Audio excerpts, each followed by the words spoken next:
Welcome to the Stay Wealthy Podcast. I'm your host, Taylor Schulte, and you all know me as a finance nerd. But what you might not know is that I'm also a huge tech nerd. Just ask my wife. It's impossible for me to buy anything in the technology department without spending hours and hours reading reviews and analyzing this stuff. So to kick off this month's series on technology, I'm sharing 3 tech tools for retirement savers that have nothing to do with money.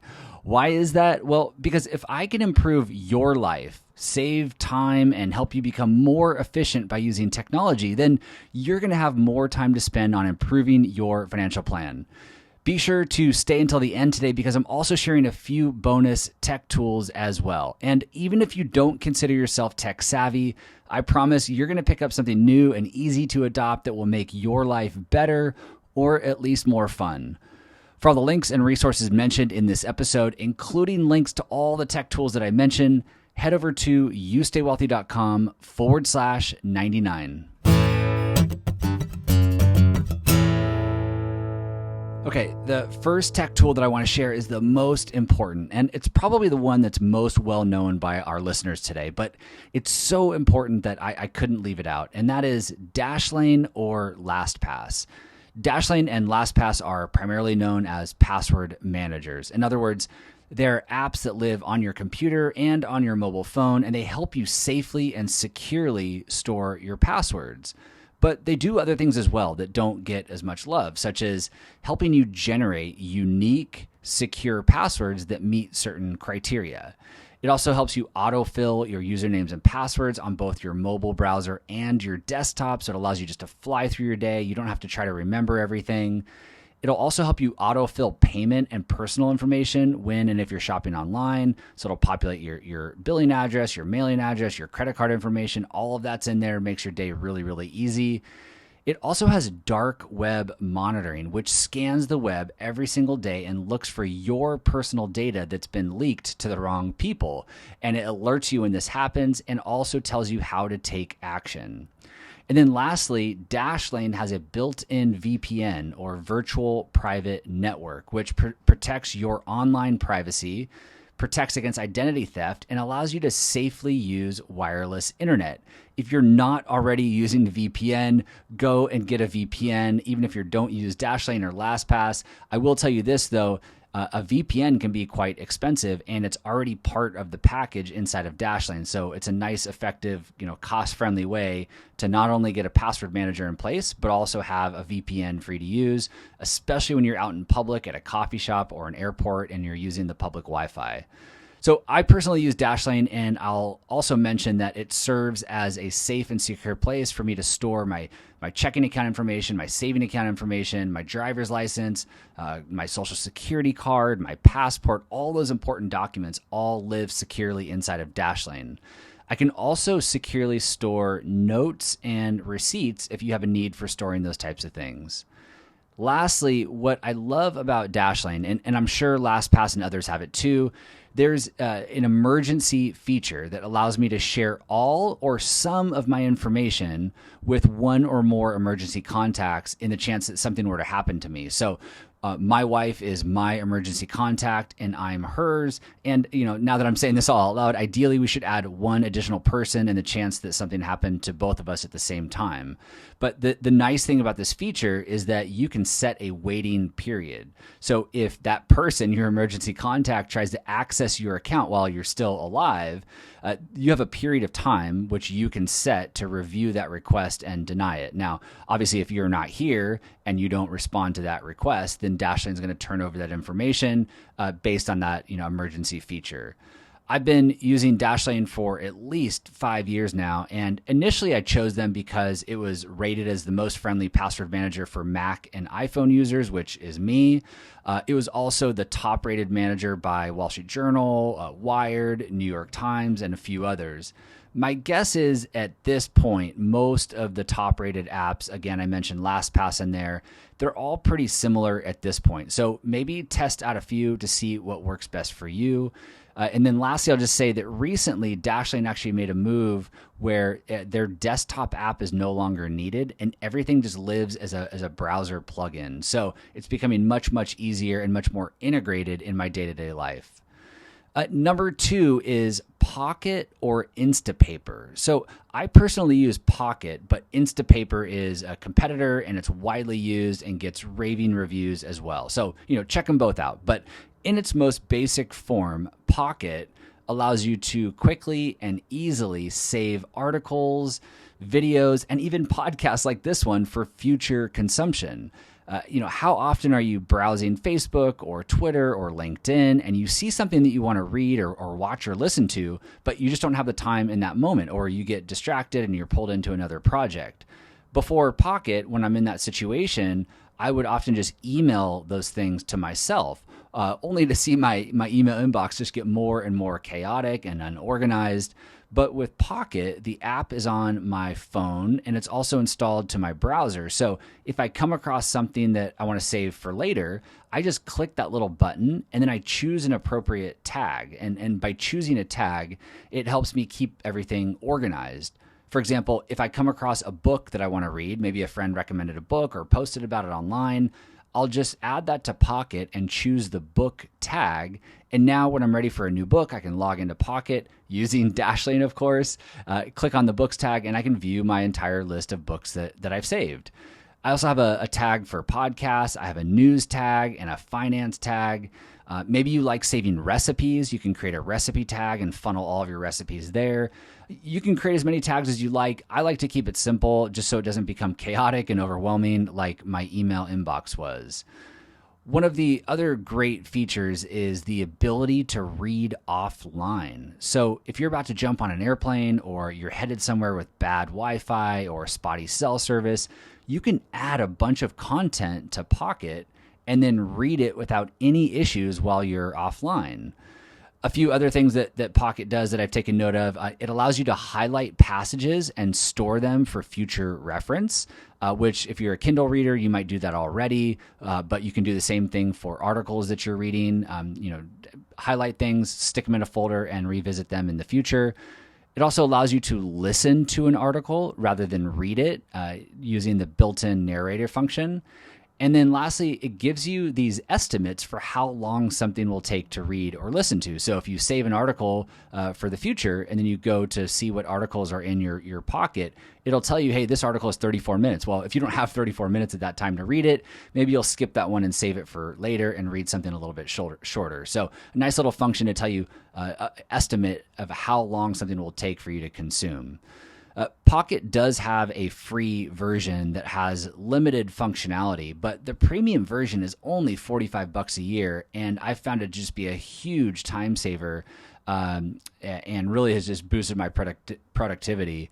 And it also just really helps keep things organized, and I'm able to get to the things that I saved that I actually want to read. So I'll link to all of this in the show notes, which again can be found by going to youstaywealthy.com/99. The third tech tool I wanted to share today is called Grammarly. Grammarly is a real-time spelling and grammar checker, and it is by far the easiest app to use in this department. And even if you aren't overly concerned about spelling every single word correctly, and even if you're not writing professionally for work, it's just a really nice tool to quickly fix your emails or your social media posts that might cause confusion. And unlike spell checkers in other programs like Microsoft Word, Grammarly is just like this one click of a button fix to correct a spelling or grammar mistake. All it does is just underlines the basic spelling or grammar mistake in red. And for other advanced errors, it has different color underlines as well. All you have to do is just hover over the option to fix it and click your desired correction, and it's done. It's seriously the easiest spell check tool I've ever used. It's also free if you don't need all the premium tools and you just want the basics. But even the paid version is only $30 a year. Another use case for Grammarly is improving your writing skills. You can set your writing goals, how formal you want to be, who your audience is, your tone, and the intent of your writing, and it'll actually grade you as you write and provide suggestions for improvement. You've probably heard that good writers try to write at an 8th grade level for maximum impact, and Grammarly helps you accomplish that through this scale that they have that's on a 0 to 100 scale. And the scale essentially tells you how much energy your reader is going to have to expend in order to absorb what you're saying. And it'll provide tips for making improvements to your writing and making it easier for people to read. Even if you aren't in the working world, you might just be interested in sharpening your writing skills in retirement as a way to learn something new and keep your mind working. And heck, maybe you have a second career in retirement as an author. You might not know that Mark Twain didn't write his first book until he was 41 years old. And remember, that was in 1869 when life expectancy was around 39 years old. So, it's not too late to start that second career in retirement as an author, and Grammarly would be a great way to help you do that. Lastly, if you have kids or grandkids that need some writing help, Grammarly is a great low-cost solution to consider for them. It's also a great way to help them test for plagiarism before submitting those important papers. You can literally just copy and paste the entire document, even if you're writing it somewhere else, copy and paste it into Grammarly, and it'll tell you how original the paper is or the document is and what sections you may need to better put into your own words. Grammarly now integrates with Chrome and Safari browsers, Microsoft Word, Google Docs, Outlook, and others. And I know it's also available in the Android and Apple mobile app stores. So it's pretty much everywhere these days. And at the very least, I highly recommend just checking out the free version. Throw it on your phone, throw it on your desktop browser. I've used it for years. I used the free version for years before upgrading, and it's absolutely fantastic. Okay, so with those 3 tech tools out of the way, I saved some bonus ones for the end to serve as more of a rapid fire and some more fun, friendly tech tools. So the first is an app called 1 Second Every Day, and it's seriously one of the coolest video apps I've ever come across. In short, every day it prompts you to record a 1-second video. It could be of your kid or your grandkid, or a shot of the beach, or that amazing meal that you had that night, or of a friend or significant other, whatever. It's only 1 second, so you don't have to overthink it. And once you have a handful of these 1-second videos recorded inside the app will automatically stitch them together and create this one long video with all of your 1-second videos in chronological order. So the more 1-second videos you record, the longer your featured video becomes. It's just a really fun way to document your life, and I've had a lot of fun reflecting back on all these 1-second highlights and watching my kids grow and get older, and it couldn't be easier to use. So it's called 1 Second Every Day, a really fun, easy to use video app to create these videos. Next is a Chrome browser plugin called Video Speed Controller. And I don't know about you, but I listen to podcasts at 1.5 times speed these days, and I'm just used to it. And I find myself frustrated with videos that don't allow me to increase the speed. So this free plugin, Video Speed Controller, allows you to quickly change that with any video on the internet. It doesn't have to be YouTube or Vimeo or anything like that, just any video on the internet. This plugin allows you to increase the speed. Also, a quick side note, I mentioned YouTube. A lot of people don't know that YouTube now actually has this functionality built in. So you don't really need the plugin if you consume all of your content on YouTube. All you have to do is just click the little settings gear icon at the bottom of your video on YouTube, and you'll see an option that comes up that's called playback speed. So just turn that sucker up, and you'll be all set. Second to last here in the bonus rapid fire is this awesome voice note-taking app called Otter, like the animal otter. Like me, you've probably tried voice dictation software that just doesn't seem to do the job. I never really adopted it, but I promise Otter completely changes that. Just install the app on your mobile phone, and its AI-powered assistant just captures everything with the best accuracy that I've ever seen, and it's just really, really easy. You just hit record, talk into your phone, and you'll watch it transcribe in real time. You can even make quick edits to the transcription. It's just really, really easy. And then also you can send that transcription from the app directly to a friend or a coworker or to yourself, whatever is needed. Otter was voted the app of the day in 2019 by Apple and Fast Company, and they've rolled out tons of additional features since then, most of which you and I probably don't need. But they've rolled out tons of additional features, and it's just become a really, really neat tech tool, both for personal lives and professional. Best of all, you can record 600 minutes of transcriptions per month for free. So if you're just a casual user like me, it's not even going to cost you anything. So again, that app is Otter. I'll link to it in the show notes. Lastly, if you're tired of your online search behavior being tracked by search engines like Google, and you don't want these search engines storing your personal information, check out this alternative desktop and mobile browser called DuckDuckGo, which is actually now an option in your iPhone settings and doesn't even require any tricky integration. So it's that important that the iOS platform has actually adopted DuckDuckGo as an option in addition to the Chrome browser or Google and Safari. What most people don't realize is that even if you don't use any Google products directly, Google is still trying to track as much as they can about you. In fact, Google trackers have been found on 75% of the top million websites, which means they're also trying to track just about everywhere you go on the internet, trying to learn everything they can about your browsing history. And get this, that information is kept by Google forever.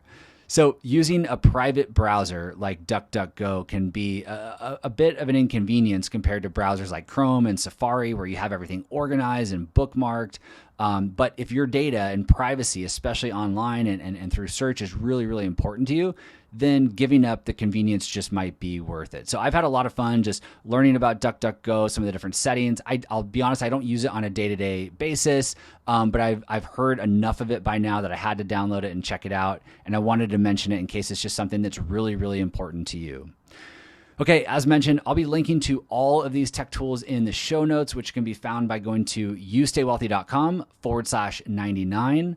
I hope you enjoyed the change of pace today, and I look forward to continuing the technology theme for the rest of the month. But don't worry, we'll be getting back into the world of finance next week. So thank you, as always, for listening, and I will see you back here next week. This podcast is for informational and entertainment purposes only and should not be relied upon as a basis for investment decisions. This podcast is not engaged in rendering legal, financial, or other professional services.